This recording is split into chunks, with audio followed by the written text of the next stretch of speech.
నేను గురువార కార్యక్రమ సందర్భంగా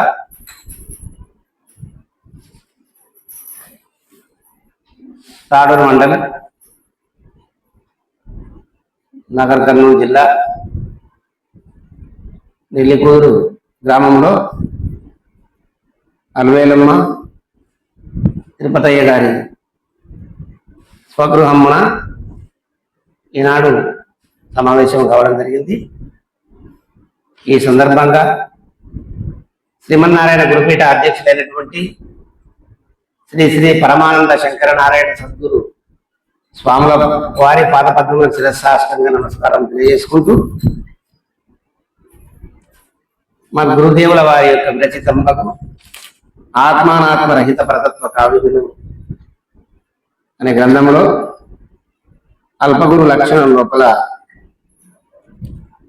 ఈ కందార్థాలను విచారించుకున్నాం. సాధుల మనసులు వెదవలు వేదాంతం మనసు వచ్చి ఎంగిలి కూతల్ బోధయు నాట్యయు బాగుగా గాథలలో ముంచుతారు కడతేర్చాలేరు కడతేర్చాలేరు కడతేర్చాలేరు కడతేర్చాలేరు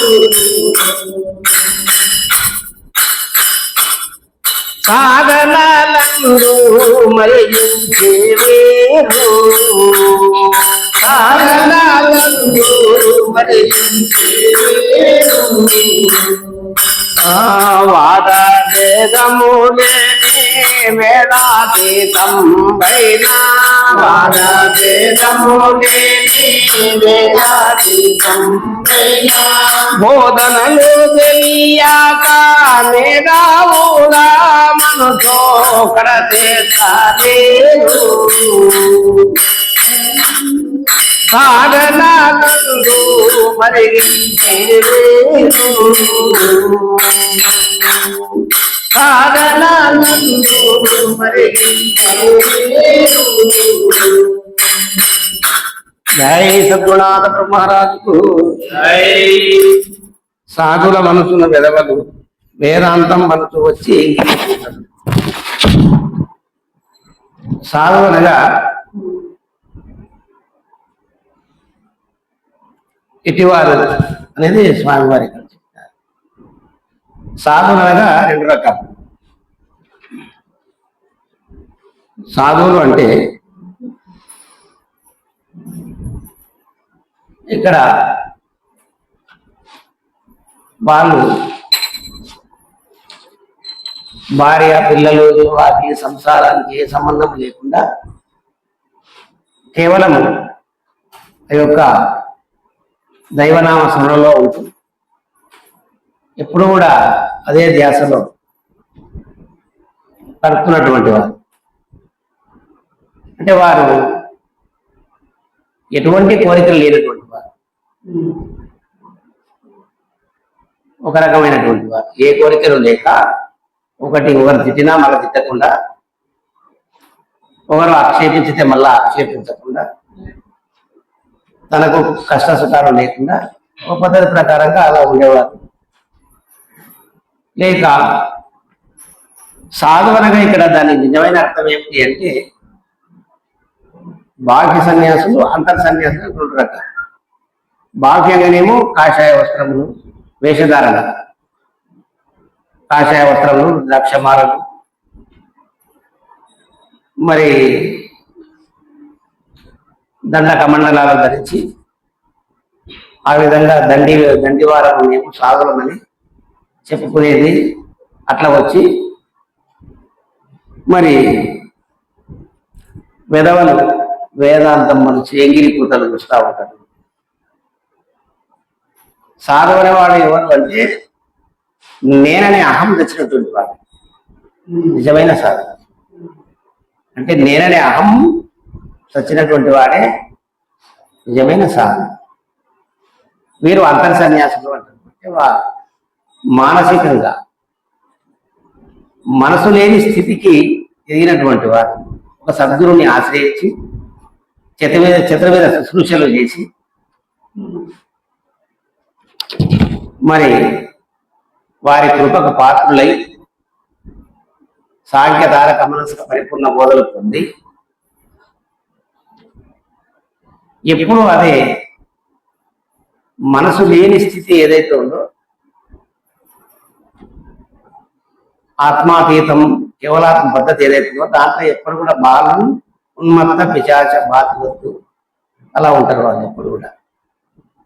అట్లా ఉన్నటువంటి వాడే నిజమైన సాధువు అని చెప్పినాడు.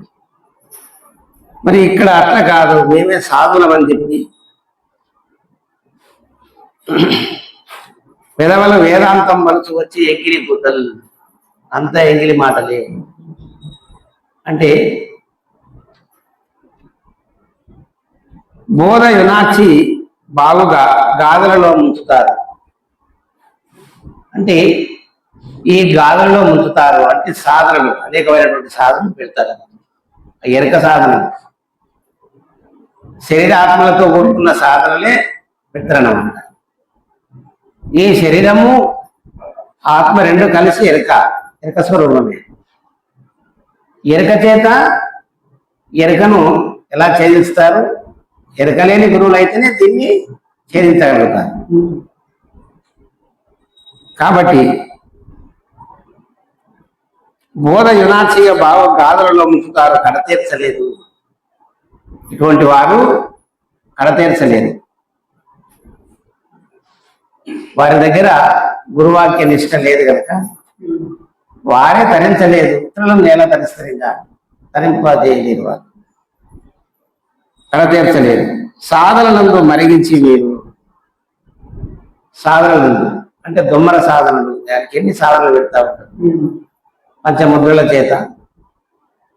మనకి అనేకమైనటువంటి యజ్ఞ యాగ క్రతువులు, జప తప హోమాలు, ఇంకా అనేకమైనటువంటి కర్మలు, శారీరక సంబంధమైన కర్మలు, మానసిక సంబంధమైన కర్మలు, ఇటువంటి గాథలలో ముంచుతారు. కాబట్టి అటువంటి ఎందు మీరు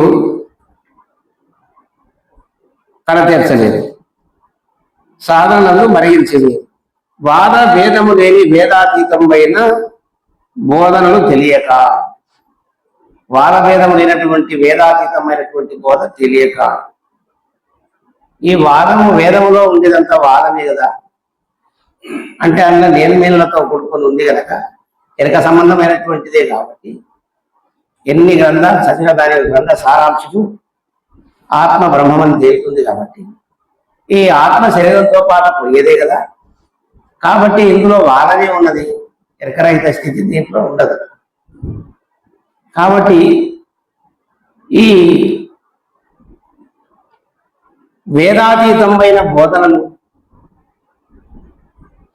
ఎట్లా అంటే అది కేవలం సద్గురు సేవ వల్ల అది లభిస్తుంది, వేదాతీతమైన.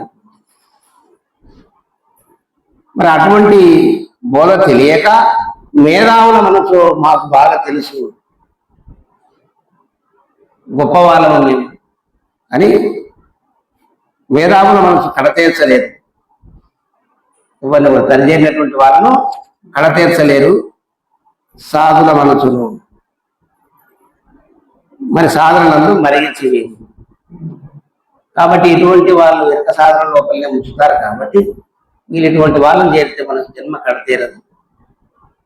అందుకు ఇటువంటి వాళ్ళు కడతీర్చలేరు అనేది నిజమైనటువంటి గురువులు కాదు, నిజమైనటువంటి సాధులు కాదు. ఉన్నటువంటి వారిని స్వామి చాలా చక్కగా తెలియజేసింది మనకు.